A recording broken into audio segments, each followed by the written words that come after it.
Présidentielle 2025, pourquoi la candidature du docteur président Ouattara fait tant peur?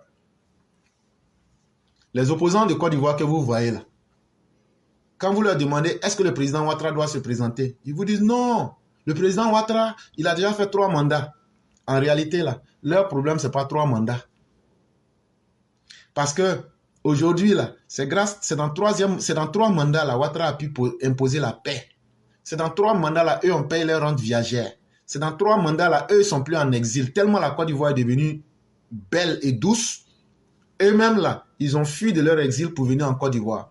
C'est dans le 3e mandat, là, tellement le président Alassane Ouattara a rendu le pays zo. Quand eux-mêmes, ils regardent, là, ils disent, hey, ça, là, moi, j'ai envie d'être président. En réalité, là, les opposants, là, pensent qu'ils sont malins.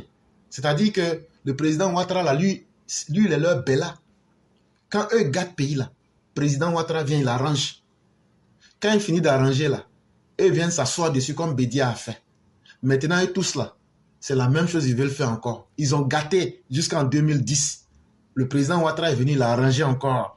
Ils disent encore, il faut que Bella là n'a qu'à quitter là. Nous, on va venir s'asseoir encore. Ah, donc, il y a 2 types de populations. Les gens du Nord, là, eux, sont vos Bella. Eux, ils travaillent. Maintenant, à l'heure de la récolte, vous venez récolter et vous leur dites, vous êtes des étrangers, quittez là-bas. Nous, on va bien manger. Quand ça va se gâter encore là, on va prendre encore un autre pour venir travailler. Vous voyez comment leurs idées sont noirâtres, sordides. Et c'est comme ça qu'ils pensent. Parce que de la manière Gbagbo a laissé le pays là, si on appelait Tidjane Tian, viens prendre le pays là, il ne va pas accepter. De la manière Gbagbo a laissé le pays là, si on donnait à Bédier là, il allait dire je ne prends pas. Mais pourquoi aujourd'hui, tout le monde veut prendre le pays là? Mais pourquoi hier, personne ne voulait prendre? Parce que Alassane Ouattara a remis le pays à point. Parce que eux là, l'argent qu'ils voient dans le pays là, non, si eux ne viennent pas pour faire la prodada dedans là, c'est pas bon. Ils ne viennent pas pour le bonheur des Ivoiriens. Hein. Ils ne viennent pas pour vous aider. Hein. Eux là, c'est pourquoi ils n'ont pas de programme de campagne, les opposants là. Parce que s'ils font un programme de campagne là, on va prendre ça pour dire, mais tu avais écrit dans ton livre que tu allais faire ça, pourquoi tu n'as pas fait? Donc pour ne pas qu'on les prenne dans leur propre piège là, ils disent, eux ne font pas programme de campagne. On dit, mais vous allez faire votre campagne sur quoi? Ils disent, non, notre campagne là, il faut que Ouattara n'a qu'à quitter. Bon, si Ouattara quitte là-haut, est-ce que ça va résoudre les problèmes des Ivoiriens? Même si on suppose que Ouattara quitte, est-ce que c'est ça qui va faire qu'il aura goudron dans ton village? Est-ce que c'est ça qui va faire que l'électrification de ton village là, est-ce que quand Ouattara va quitter là, ça va être une garantie que eux qui vont venir là, est-ce qu'ils vont terminer ça? Château d'eau qui était au village là, si Ouattara quitte là, est-ce qu'eux vont faire ça? Or, on les connaît tous. C'est des gens qui ne travaillent pas. Quand tu leur demandes pourquoi tu n'as pas travaillé, non, comme je n'étais pas président là, c'est pourquoi je ne pouvais pas travailler.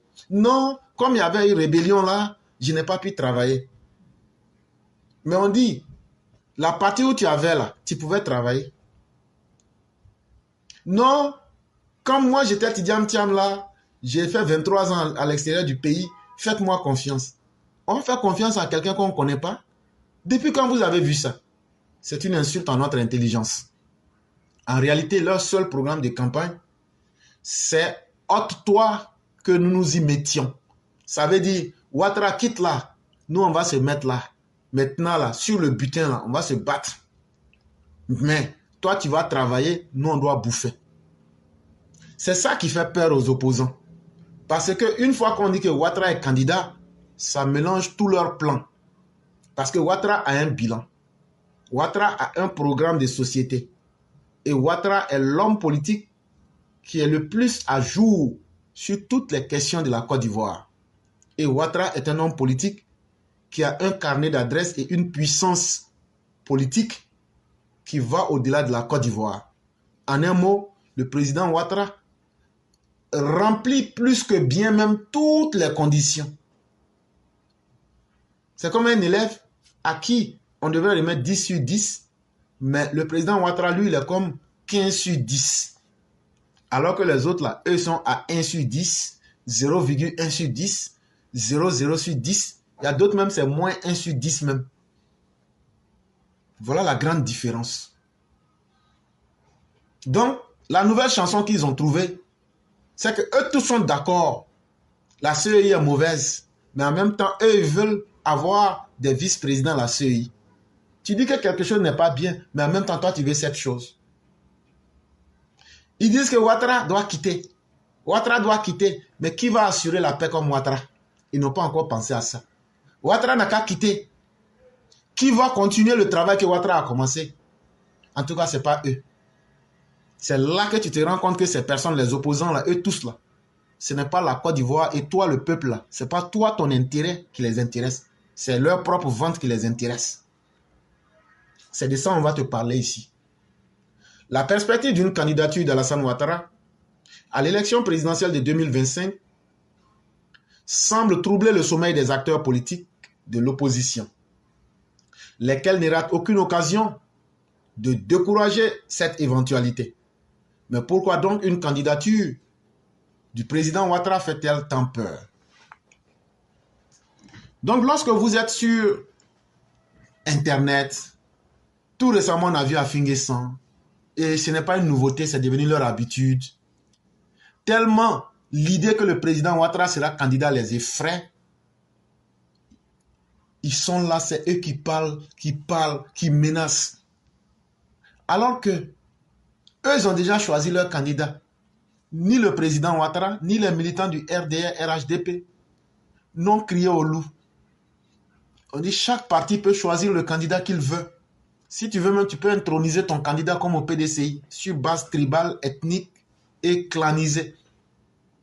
Si tu veux, tu peux choisir ton candidat sur le modèle de la barbarie, le plus violent comme Laurent Gbagbo est votre président. Personne ne s'est plaint.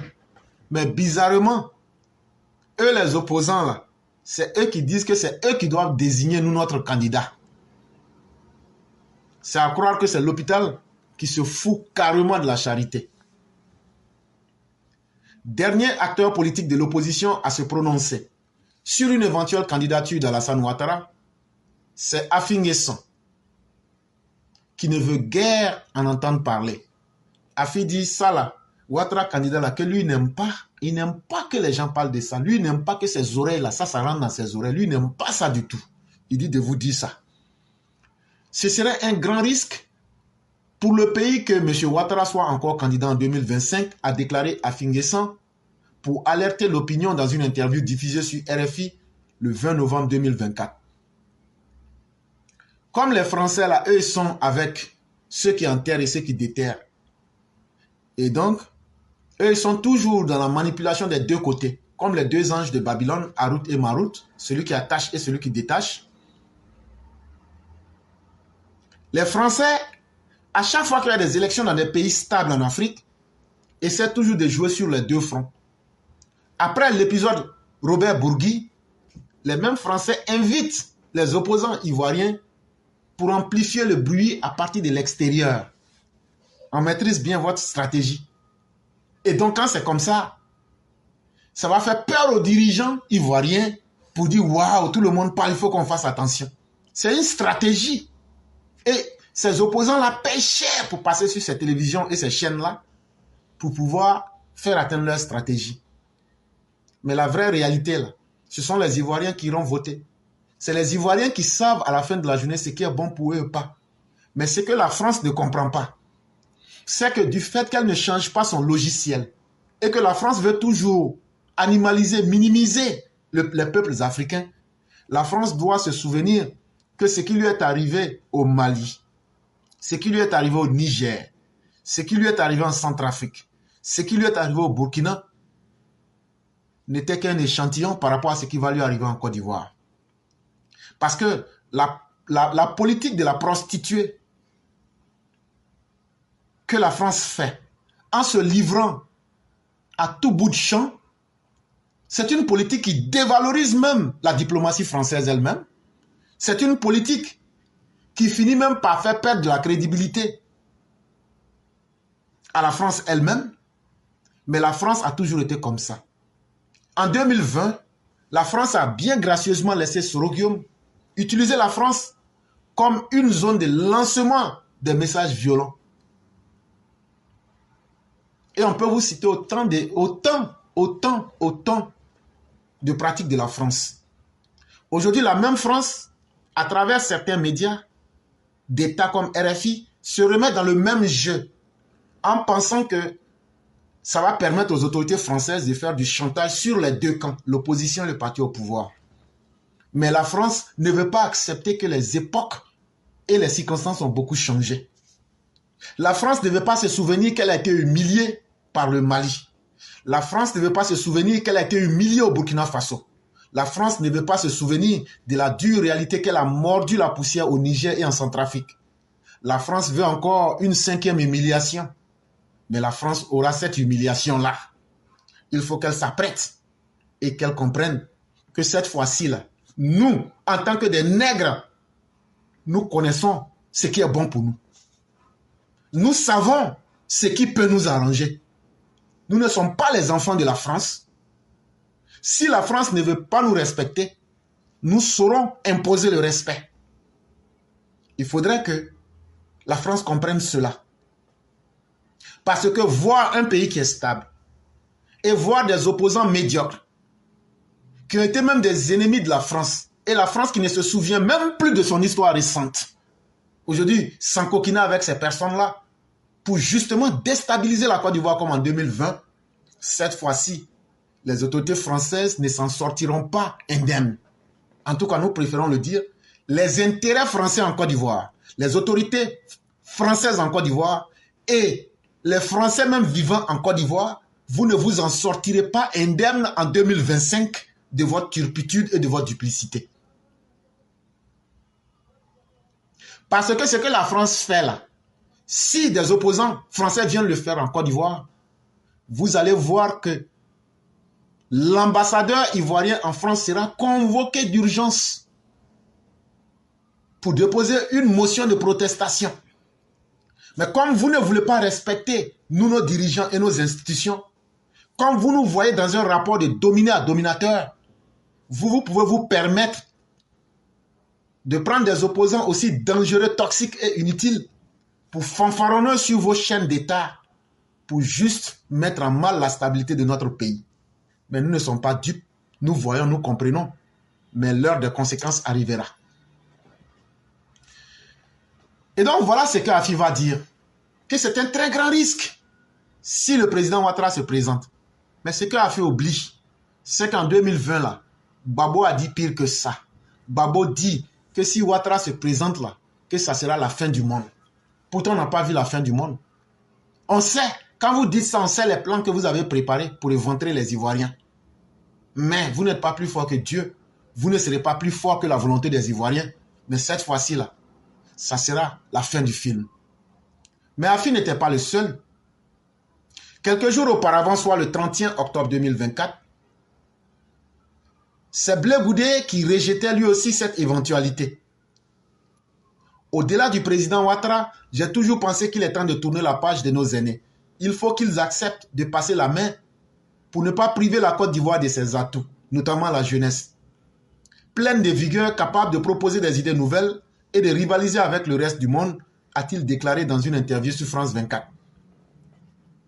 Et comme dans une stratégie savamment établie, avant le 20 novembre où Afi s'est prononcé sur RFI, c'était le cas de France 24 de recevoir le criminel Blé Goudé. Et là-bas, lui dit que non, il faut que Ouattara quitte. Il ne peut pas dire que Gbagbo n'a qu'à quitter. Quand c'est pour Ouattara là, et tous sont prêts, il faut qu'il quitte. Mais demandez-lui de dire que Gbagbo n'a qu'à quitter. Même si tu remplis sa main avec diamant, il ne peut pas dire ça. Et c'est là que vous comprenez, le combat de la haine contre Ouattara, c'est le combat de la haine contre les gens du Nord. C'est ça la vérité. Ce qui gêne là, ce n'est pas l'homme Ouattara. C'est le fait que ce soit un Djoula du Nord qui est à la tête du pays là, c'est ça qui gêne. Sinon, ce n'est pas une question d'âge. Sinon, Gbagbo n'est pas jeune. Bédié, même s'il vivait là, il n'était pas jeune. Mais ils n'ont jamais eu le courage de faire sortir de leur bouche que Gbagbo, Bédié n'ont qu'à quitter. Mais c'est pour Ouattara là, ils peuvent dire. Mais quand ils disent ça là, c'est parce que vous, les partisans de Ouattara là, vous n'imposez pas le respect. Vous ne vous faites pas respecter. Vous ne cassez pas leur gueule. C'est pourquoi. C'est vous qui acceptez de devenir les souffres-douleurs. C'est vous qui êtes les chasse-mouches. C'est vous qui êtes torchon. Tout le monde peut prendre pour essuyer son cuit. Mais ça, c'est bien fait pour vous.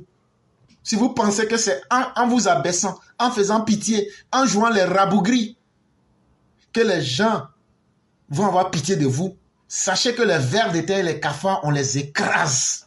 Et tant que vous allez continuer à vous comporter comme des vers de terre et des cafards, les gens vont vous écraser, vous serez utilisés comme des citoyens de seconde zone et les gens vont vous traiter comme des étrangers dans votre pays.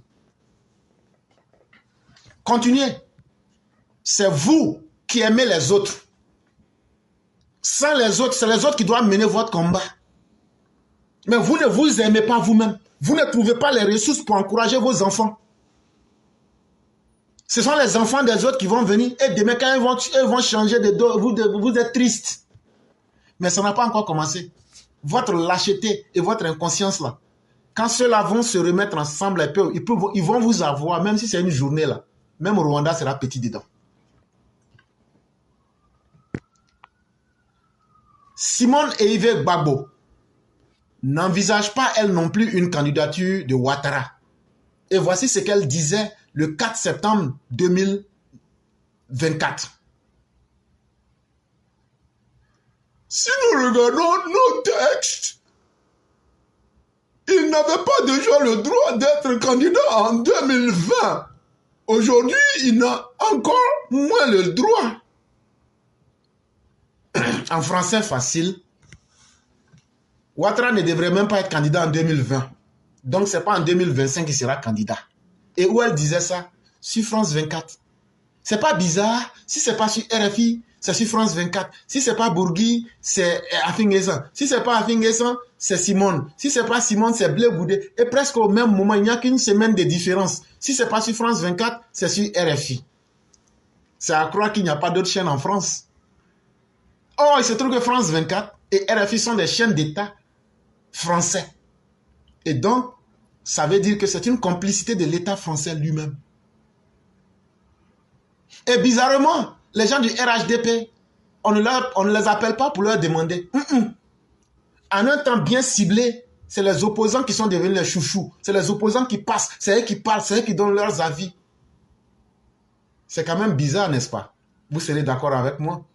Si on veut être le pays des droits de l'homme, on devrait confronter les idéologies pour voir qui a raison véritablement. Mais la France a déjà choisi son camp. Comment déstabiliser le candidat Ouattara? Pour soit le décourager à ne pas se présenter, ou bien même à créer la division en interne en Côte d'Ivoire pour que le chaos puisse reprendre. On comprend très bien. On le voit donc. L'opposition ne veut guère d'une candidature du président sortant.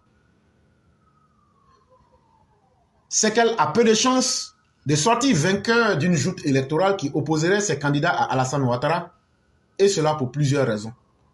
Mais les opposants, ils ont raison. Si mon ennemi d'hier veut m'utiliser pour faire du chantage à mon ennemi d'aujourd'hui, ben je vais me prêter à ce jeu-là. L'ennemi de mon ennemi est mon ennemi, comme l'ami de mon ami peut être aussi mon ami. Et donc, eux, à travers le jeu malsain des autorités françaises, ils essaient de profiter pour amplifier leur propagande mensongère, pour amplifier leur haine et pour amplifier les rhétoriques de division du peuple ivoirien. Mais tout ça, parce qu'ils n'ont pas envie de travailler. Tout ça, ils font comme si le président Ouattara, c'est quelqu'un qui est assis et qui n'a rien fait. Mais ce qui fait que la candidature de Ouattara fait peur à nos opposants ivoiriens, là, c'est que Ouattara lui seul aujourd'hui, c'est lui qui peut rassembler toutes les bases politiques du RHDP. On vous dit ça toujours. Si ce n'est pas Ouattara aujourd'hui, là, qui peut réunir tous les militants pour une victoire à l'heure où je vous parle là? Ça, c'est une évidence que tout le monde voit, même si les gens ne veulent pas parler de cela. Or, si les militants du RHDP se réunissent, et si on tient compte des élections de septembre 2023, le RHDP gagne les élections avec une facilité légendaire.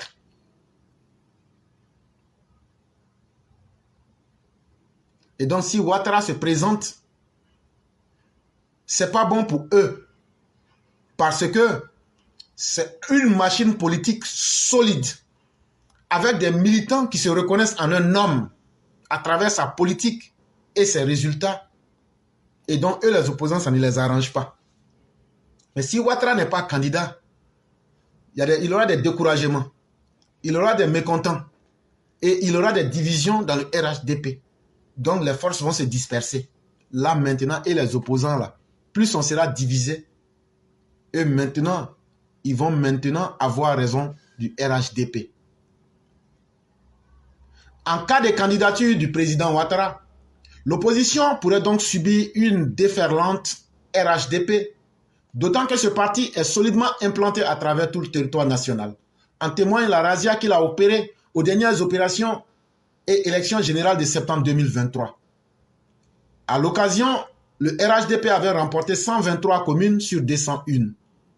Et donc, comme je vous le disais, si Ouattara est notre candidat, l'élément Ouattara est d'abord un signe fédérateur. Alassane Ouattara, c'est quelque chose qui met tout le monde ensemble. Et tant que cet élément est parmi les éléments du RHDP, les militants du RHDP, l'exemple, il est simple. Quand vous retournez en septembre 2023, sur 201 communes, le RHDP a eu 123 communes.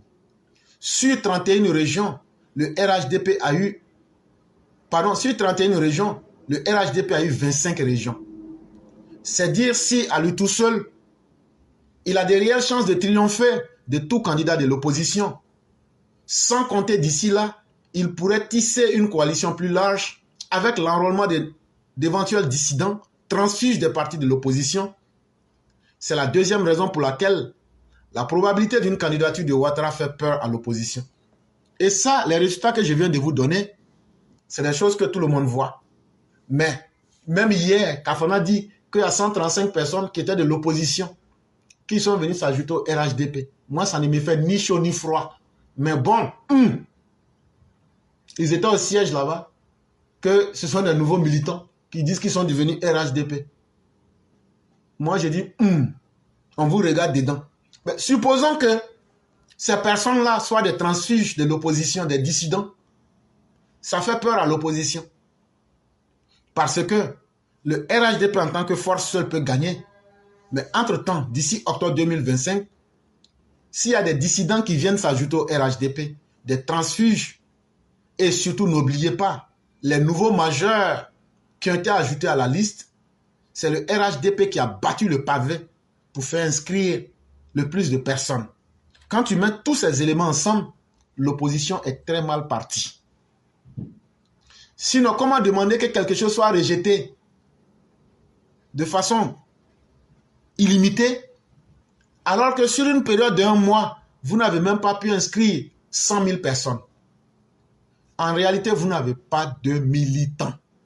En réalité, vous êtes minoritaire. Vous le savez, mais vous voulez cacher. Quand j'ai dit ça, là, ça vous pique dans vos boyaux. Mais c'est la vérité. Il y a une autre troisième raison. Et cette troisième raison, c'est le travail du président Ouattara. Ah oui, il faut remettre à César ce qui revient à César. C'est le bilan de toutes les années de gestion du pouvoir de l'ancien gouverneur de la BCEAO. En effet, le président Ouattara peut se targuer d'avoir un bilan qui plaide en sa faveur. Après pratiquement 15 années passées au pouvoir, il a su sortir la Côte d'Ivoire des précipices dans lesquels elle a été projetée au lendemain de la guerre post-électorale. Toi-même, là, quand tu regardes la Côte d'Ivoire, le jour qu'on a fini la guerre, le 11 avril 2011, là, et puis tu regardes la Côte d'Ivoire d'aujourd'hui, là, toi-même, là, tu ne vois pas ce qu'il y a dans le pays, là. Tu veux encore que je te dise ce qu'il y a dans le pays, là. C'est du 11 avril 2011 à aujourd'hui, 26 novembre 2024, ça fait 13 ans. Tu es d'accord? Ok. Quand Ouattara prenait le pays, là, on était à 56,5% de taux de pauvreté. Mais en 2022, là, on a 37,5%. de taux de pauvreté.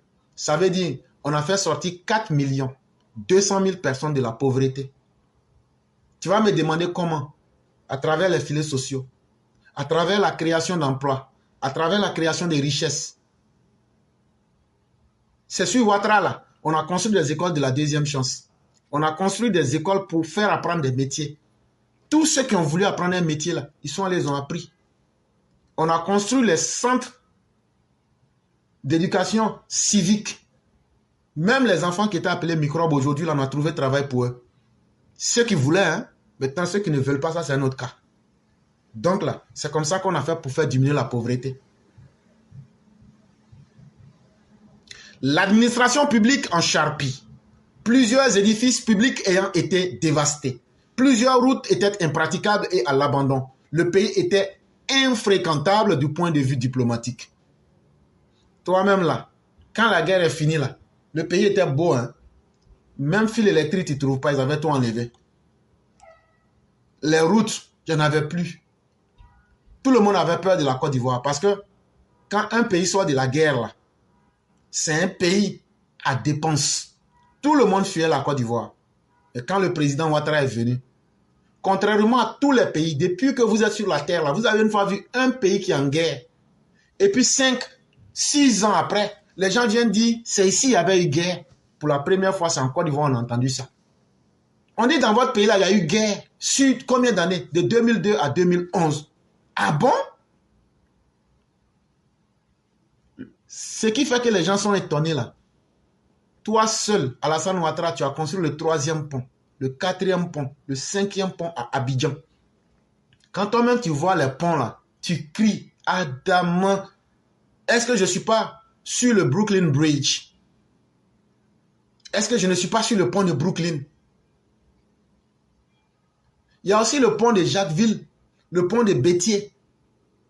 Il y a les échangeurs de la Rivera, les échangeurs de Marcory, au carrefour Solibra. Quand tu vas à Abidjan, que tu vois ça, tu dis ouais, Kofi Olomide, même Papa Moupa Mokonzi, Kwadra Koraman, il dit j'aime la Côte d'Ivoire. C'est des dirigeants comme Alassane Ouattara qu'il faut en Afrique.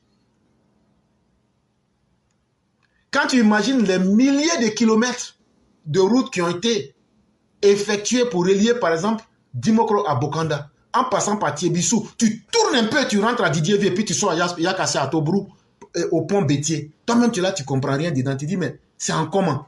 On dit, hey, toi, tu n'as rien vu encore. Il faut aller entre Bougnali et Tengrela, tu vas passer. Quand tu vas arriver là-bas, là, tu te retrouves à Couteau et puis tu te retrouves à Bon en même temps. Toi-même, là, c'est comme si on t'a giflé en rêve, tu te réveilles là, tu dis, mais, aïe, on est déjà, on a fini déjà. Si tu ne fais pas attention, tu vas dépasser là où tu devais partir. C'est comme ça. Les probablement criminels qui sont rentrés en Côte d'Ivoire, qui sont quittés au Ghana là, tellement les routes sont bonnes là, quand ils prennent les routes là, ils s'en font accident.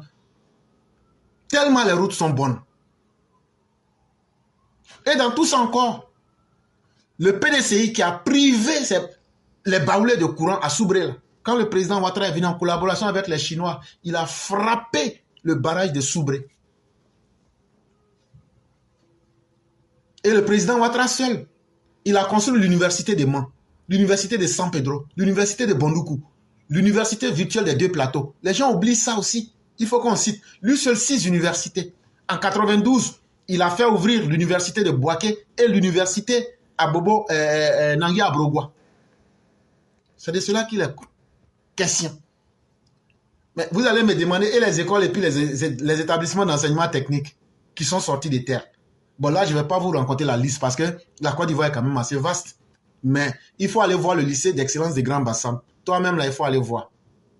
Il faut aller voir le groupe scolaire d'excellence d'Abobo. Il faut aller regarder. Il faut aller regarder le centre multisectoriel de formation Mohamed VI de Yopougon. Il faut aller, tu vas regarder. Ça, là, ce sont des choses que tout le monde peut voir. Mais pourquoi les autres ne peuvent pas faire ça? C'est ça. C'est la volonté. Il y a l'argent, hein, mais ils ne vont pas faire. Ils veulent s'amuser dans l'argent là. Pour que vous, les Ivoiriens, vous restez derrière. C'est ça, Alassane Ouattara dit, lui n'est pas d'accord. Il faut qu'on travaille pour les Ivoiriens. Voilà la grande différence entre le RHDP d'Alassane Ouattara et les opposants ivoiriens. Mais je vous ai dit qu'au sortir d'une guerre là, Quand un pays sort défiguré de la guerre, là, même les amis de ce pays-là ne veulent pas se rapprocher de ce pays-là. Parce que le pays avait besoin de tout. Mais grâce au président Ouattara, il a repositionné diplomatiquement la Côte d'Ivoire. Aujourd'hui, là, nous sommes membres non permanents des Nations Unies. Ça veut dire toutes les questions du monde, là. Quand ça se passe, là, on dit est-ce que les Ivoiriens ne sont pas encore arrivés? Il faut que ça se passe devant eux. Et ça, ce n'est pas permis à tout le monde. Parce que pour arriver là, il faut que les dirigeants de ce pays aient une notoriété et une puissance diplomatique. En 2012, là, le président Ouattara était le président de la CEDEAO. Le travail qu'il a fait là, c'est ça qui fait que tous les putschistes sont perdus de lui jusqu'à aujourd'hui. Depuis 2012 jusqu'à aujourd'hui, ça va faire combien d'années? Presque 12 ans. Mais tellement il a remis la CEDEAO au pas, les putschistes même ont compris que ça n'allait pas marcher. Donc dès que quelqu'un fait coup d'État, il dit ah, il pense qu'on est en 2012 encore. Il voit directement le président Ouattara son ennemi. Et ça fait la 3e fois, s'il vous plaît, que nous sommes élus membres non permanents du Conseil de sécurité de l'ONU de 2018, 2019, 2024. Mais si ce n'est pas Alassane Ouattara, les opposants flafla là, ils peuvent nous conduire à quoi? C'est grâce à Alassane Ouattara qu'on arrive à voir les grandes réalisations diplomatiques, le rayonnement diplomatique là, les grandes cérémonies là, les cérémonies qu'on n'a jamais vues, les cérémonies qui se déroulent dans les grandes capitales mondiales là. C'est Alassane Ouattara qui arrive à faire ça à Abidjan. Bon, quand je vais parler, vous allez dire les âgés. Coupe d'Afrique qu'on a organisée en 2024 là, ça là, c'était pas Coupe du Monde. J'ai même vu quelqu'un dire, si on prend les pays qui peuvent organiser Coupe du Monde là, ils disent c'est la Côte d'Ivoire. En Afrique, c'est la Côte d'Ivoire. Ça veut dire quoi? On a confiance en la puissance des dirigeants de la Côte d'Ivoire.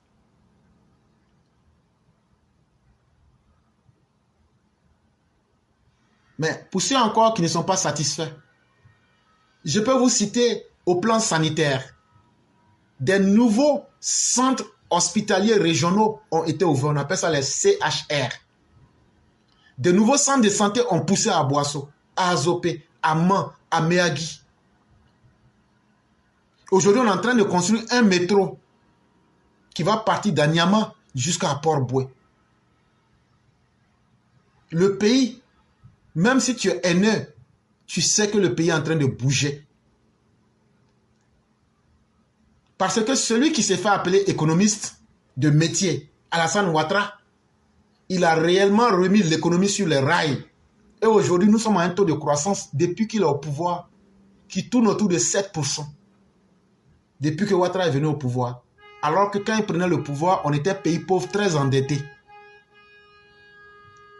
Et Laurent Gbagbo lui-même dit qu'il a laissé une dette de 6 000 milliards. Tu étais dans la partie utile.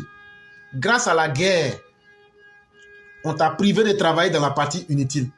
Tu as pris 6 000 milliards de dettes, mais tu n'as pas laissé trace. Mais vous voulez ouvrir vos bœufs pour dire aux gens pourquoi vous avez endetté le pays. On a endetté le pays pour payer les 6 000 milliards là d'abord.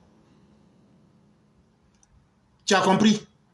Parce que pour être quelqu'un qui peut prendre crédit là, il faut d'abord payer ce qui était là. On a endetté la Côte d'Ivoire parce que les 6 000 milliards que vous avez pris et puis vous n'avez rien rasé et puis vous avez mis ça dans fesses là. C'est nous on a payé ça d'abord. Donc on a pris crédit pour payer ça. Quand on a fini de payer ça là, les gens disent ah, toi crédit tu n'as pas pris, tu as payé, c'est qu'on peut te faire confiance. Là maintenant, quand les gens nous ont donné l'argent là, c'est dans ça on a construit 6 universités. C'est dans ça on a construit les CHR d'Aboasso, d'Azopé, de Man, de Méagui. C'est dans ça on a construit le pont de Soubré. C'est dans ça on a construit l'université de Man, de San Pedro, de Bonoukou, l'université virtuelle des 2 plateaux. C'est dans ça on a construit ça. C'est dans l'argent crédit là, on a construit le lycée d'excellence de Grand Bassam, le groupe scolaire excellence d'Abobo, le centre multisectoriel de la formation professionnelle Mohamed VI de Yopougon là. C'est dans l'argent on a construit ça. C'est dans l'argent des crédits qu'on prend là, qu'on a construit le pont de Jacquesville, qu'on a construit le pont de Bétier, qu'on a construit les échangeurs de la Riviera 2, qu'on a construit les échangeurs de l'amitié ivoiro-japonaise de Marcory au Carrefour Solibra là. C'est dans l'argent des crédits là on a construit ça. C'est dans l'argent des crédits là De la manière, personne n'a jamais pu faire goudron comme Alassane Ouattara fait. C'est dans l'argent des crédits là qu'on a enlevé. C'est dans l'argent on a bitumé entre Bokanda et puis Dimokro là. C'est l'argent des crédits. C'est l'argent des crédits on a pris pour faire autoroute, pour quitter Boaké pour aller à Tiébissou en passant par Didier V. C'est dans l'argent là, des crédits là, on a pris pour faire pont, pour quitter Ayakassa à Tobruk pour aller au pont Bétier. C'est dans l'argent là, on a pris des crédits là, on a pris pour construire de Boundiali à Tengrela là. On a fait des routes pour faire partie, même dans des zones comme Kouto et Bon là, on a fait des routes là-bas. C'est dans l'argent des crédits qu'on a pris là, qu'on a construit le 3e pont d'Abidjan que tu vois tous les jours là. On a construit le 4e pont, on a construit le 5e pont. Donc là, toi là, ce que tu dis là, tu ne dis rien. Et ce que tu dis là, au moins là, vous allez parler, vous allez tout faire. On va dire, bon, on a vu ce qu'il a fait avec l'argent là. Il a d'abord payé vos 6 000 milliards. Et puis il dit, voilà tout ce qu'il a fait. Allez maintenant, tout ce que je viens de dire là, venez nous dire que ce n'est pas vrai. Ah, donc on peut prendre crédit pour réaliser quelque chose. On peut prendre crédit pour construire château d'eau dans les villages. Mais vous, vous ne savez pas ça.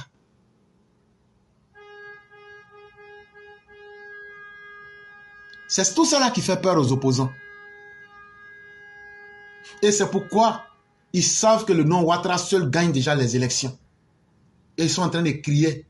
Mais Ouattara sera le candidat du RHDP. N'en déplaise à la France, n'en déplaise à qui le veut. Mais cette fois-ci, ça sera une élection à double tranchant. On va montrer à la France sa place en Afrique. Mais vous les opposants, ça sera votre terminus. Laurent Gbagbo, tu peux inciter tes jeunes. S'ils sortent là, on va couper leur cœur à la racine sans anesthésie. Parce que nous avons aussi formé nos militants à une violence pour protéger leur propre vie. Ah oui, on a formé et bien informé nos militants. Afingue, ça n'a pas dit que machette coûte 3 000, mais c'est nous, on va aiguiser. C'est nous, on a Lim. Lim coûte 150. Quand vous allez sortir avec machette là, nous, on va sortir avec lance-roquette. On ne va pas faire dans la dentelle avec vous. Ce que vous voulez là, nous, on va vous amener au terminus. Chap, chap. On vous dit ça tous les matins. Parce que vous, là, vous ne savez pas que tout le monde en a marre de vous. Mais quand on va vous attraper, là, c'est là que vous allez savoir. L'article a été tiré de l'avenir.ci avec les interprétations d'éclaireurs pro-vérité. Nous disons merci à tous ceux qui nous ont suivis.